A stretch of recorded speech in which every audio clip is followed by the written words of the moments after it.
Get the down!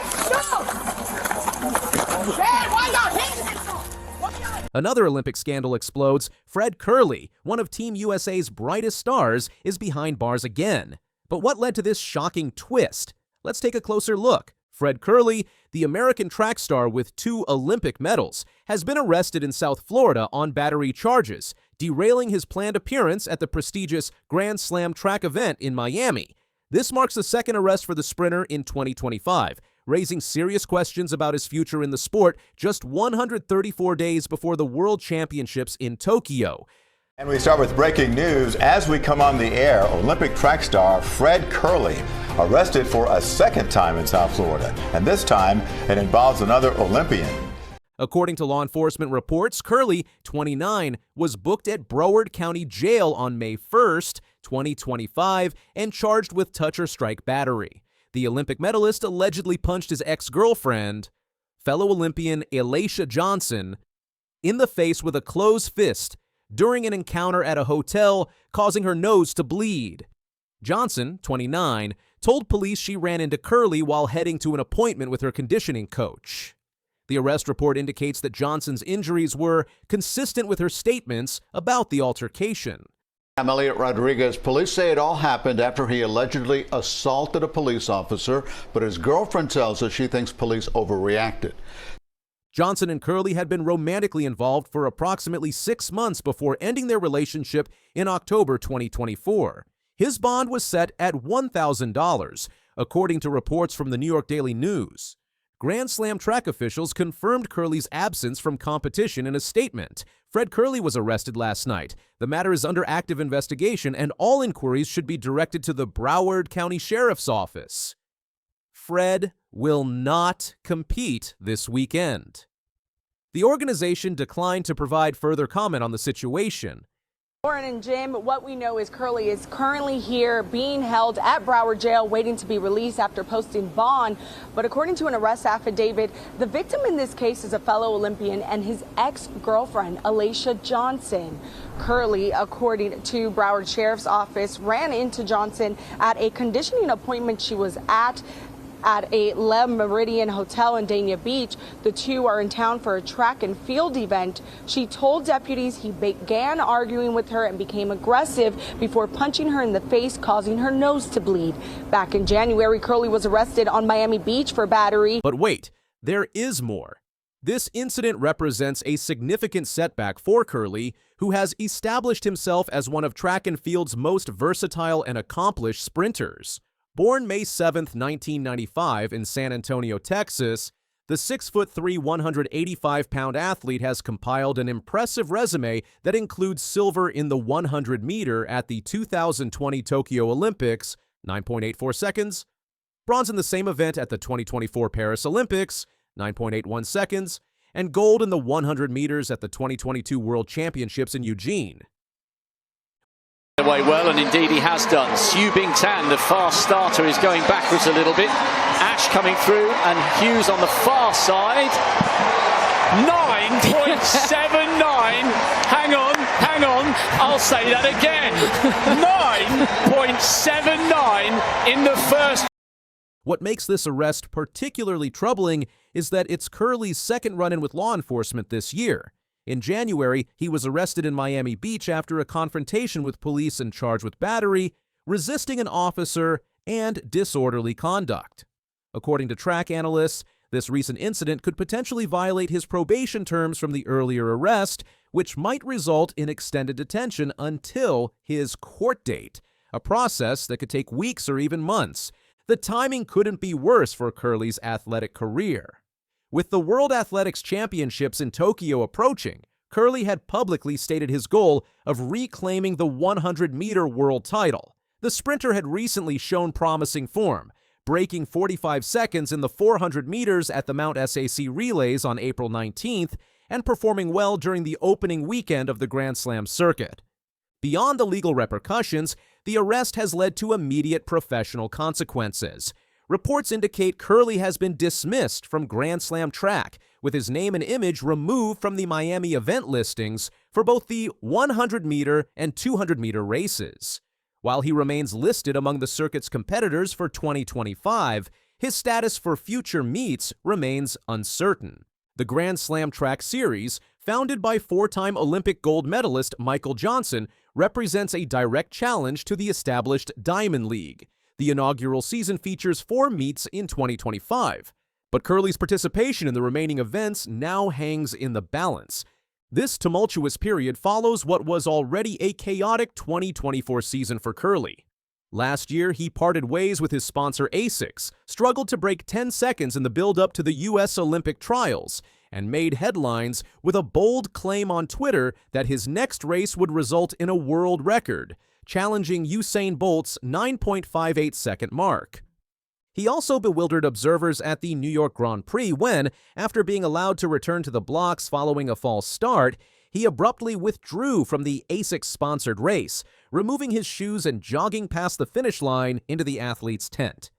Despite these distractions, Curley's talent ultimately shone through in 2024. He clocked 9.88 seconds at the U.S. trials to make the Olympic team behind Noah Lyles and Kenny Bednarek, the man who many consider to be the greatest marathoner of all time. His legacy stands at a critical turning point as he approaches the 2025 London Marathon. In the 2019 London Marathon, Kipchoge won his 4th London title, officially winning this race more than any other male athlete before him. But the manner in which he won this marathon was just shocking. For the opening half, Kipchoge split a time of 1 hour, 1 minute, and 37 seconds, still running right next to many of the world's best marathoners. But for the final half marathon, Kipchoge dropped the hammer with a closing half in 61 minutes flat. For his final 2 miles, this is where he really went crazy, dropping a split of 8 minutes and 56 seconds. The best marathon there has ever been dominates. Kipchoge really proved his untouchable status on this London course.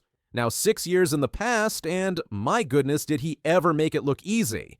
After breaking the world record yet again in Berlin in 2022, and then winning his 2nd Olympic title in the Tokyo Marathon, many speculated that this man just might be untouchable until the day that he retires.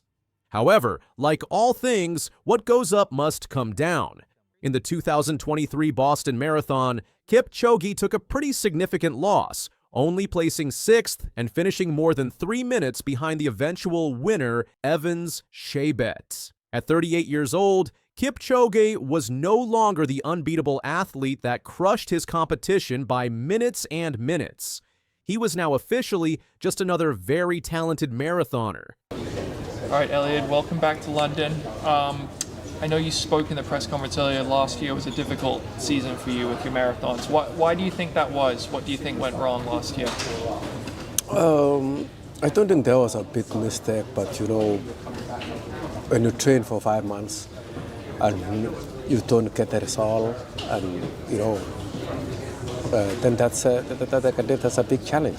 And you know, a lot was going on, and but all in all is that I have woke up, go to training every day, and I'm ready for Sunday. This rather abrupt halt in his true dominance in the marathon took an even steeper dive downwards when it came to the 2024 Paris Olympic Games. For the first time in his career, Kipchoge wasn't even able to finish, citing extreme pain in his hips and back. He was actually driven away from the course just after passing 30 kilometers. Seeing this happen to such a talented athlete was not only shocking, but quite devastating. For more than 10 straight years, Kipchoge was the voice of inspiration and determination around the running world.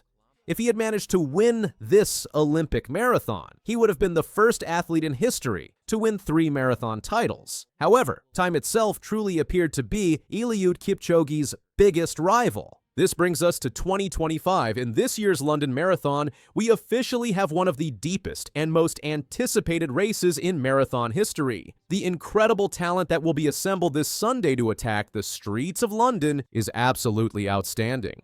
Do you still feel like you're healthy? Like Yes, I'm healthy. Yeah? Yes.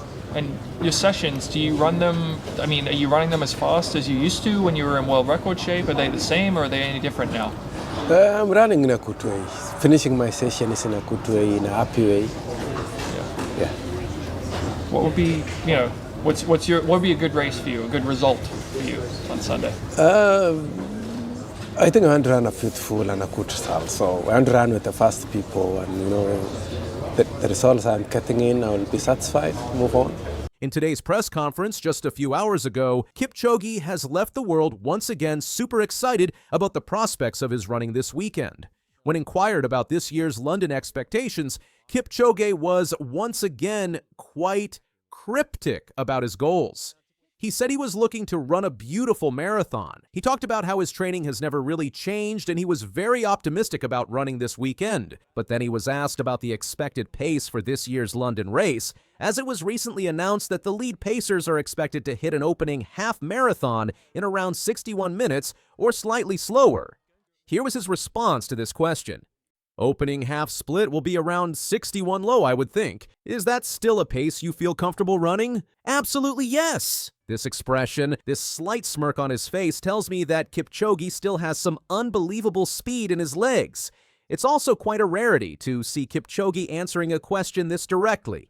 In recent marathons, whenever Kipchoge is discussing exact paces, exact time goals, or anything that requires exact numbers, he will not give away anything. He will just say that he's looking to run fast, he's feeling good, and his training is typically going well. But this response could mean that Kipchoge is actually in amazing fitness right now. Given that his training has recently been outstanding as usual, running about 120 miles per week, I can only imagine that Kipchoge might have another quick time for us. Is that still a pace you feel comfortable running? Absolutely, yes. Yeah.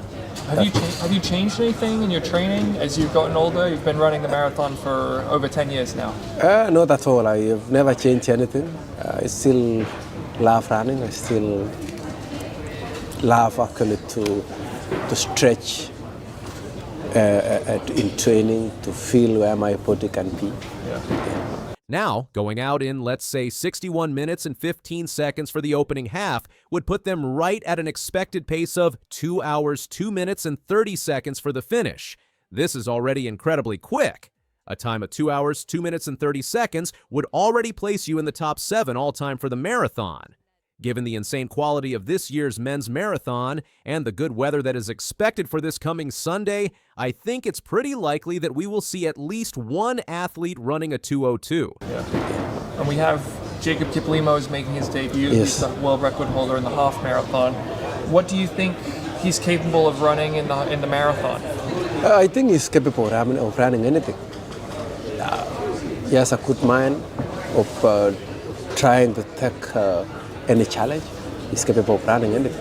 We also have the 2 hour and 2 minute marathoner and last year's Valencia champion Sebastian Sawe. We've got the 2024 Olympic marathon champion Tamaret Tola from Ethiopia. There's another 2:02 athlete in Timothy Kiplagat.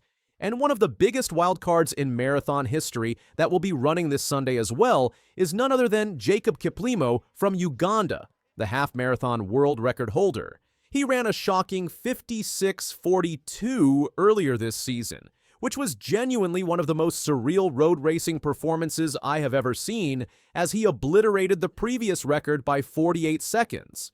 The full men's field includes a total of 10 runners with PBs under 2 minutes 5 seconds. Given that the weather is looking absolutely ideal, there's even more of a chance that we will see a quick race. Currently, the forecast for this Sunday has a starting temperature right around 47 degrees Fahrenheit. There's also a 0% chance of rain, and the wind is also expected to be practically nothing, meaning that all lights will be green for a very fast marathon. No athlete in London history has ever won the marathon a total of 5 times. If Kipchoge could somehow pull off this victory, he would once again be entering into legendary territory. But this really does seem as though it will be extremely challenging given the incredible depth. But there's also another goal that I am sure has crossed Kipchoge's mind, and that is the Masters Marathon world record. Currently, the man that holds the 40 years and older world record in the marathon is none other than one of Kipchoge's good friends, Kenenisa Bekele, an athlete that has been racing against Kipchoge since the early 2000s. Bekele was actually originally slated to run in this year's London Marathon, but he sadly dropped out just a few days ago, citing injury and training difficulties over the past few months. Bekele's current Masters record stands at 2 hours, 4 minutes, and 15 seconds, which he actually ran in last year's London Marathon.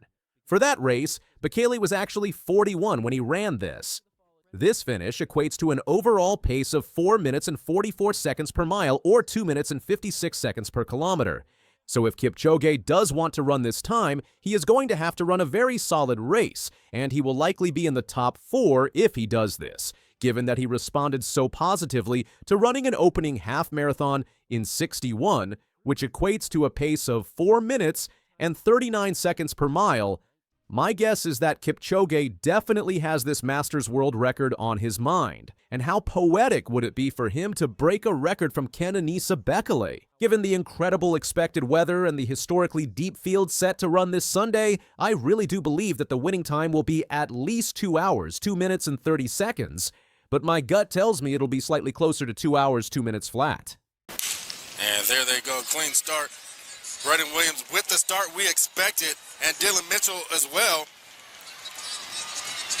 And looks like Braden Williams is going to get that. The track and field world has been left completely stunned after 18-year-old Braden Williams shattered expectations with an astonishing 9.82-second performance in the 100 meters at the Class 6A Region 2 meet in Texas. This extraordinary achievement has not only rewritten the record books, but fundamentally changed what experts believe possible for high school sprinters in America.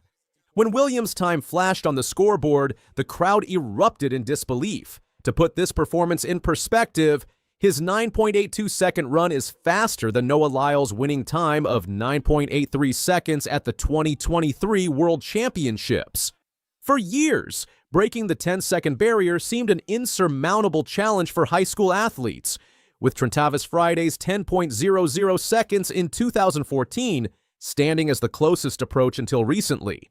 The landscape of junior sprinting experienced its first seismic shift in April 2024 when Christian Miller from Creekside High School in northern Florida ran 9.93 seconds under legal wind conditions at the Pure Athletics Elite Invitational. Miller's breakthrough made him the first high school athlete in history to officially break the 10-second barrier, a feat considered revolutionary at the time. Many experts predicted his mark would stand for years, if not decades. Miller's remarkable 2024 season included breaking 10 seconds 2 additional times. He culminated his high school career by running 9.98 seconds at the U.S. Olympic trials, finishing 5th and narrowly missing the Olympic team. His consistent sub-10 performances established him as the second fastest junior athlete under 20 in history, just behind Letsile Tebogo's 9.91 from 2022. Following his record-breaking high school career, Miller made a significant career decision. Despite signing with the University of Georgia, he bypassed collegiate competition to turn professional with Puma, the same sponsor that supported sprint legend Usain Bolt. Miller articulated his ambition clearly. "Last year I was trying to be one of the best sprinters in high school. Now I'm trying to be the best in the world." His professional debut has already proven promising. At a recent season opener in Florida, Miller clocked 10.02 seconds, defeating established professional and Sha'Carri Richardson's boyfriend, Christian Coleman, 10.06, while finishing behind only Olympian Courtney Lindsay, 9.97. Just when Miller's 9.93 seemed untouchable, Braden Williams has completely shattered that mark with his 9.82 run, a full 0.11 seconds faster, representing an enormous margin in sprint events where championships are often decided by mere hundredths of a second. However, there's one significant caveat to Williams' spectacular performance. The wind during his race was measured at plus 6.0 meters per second,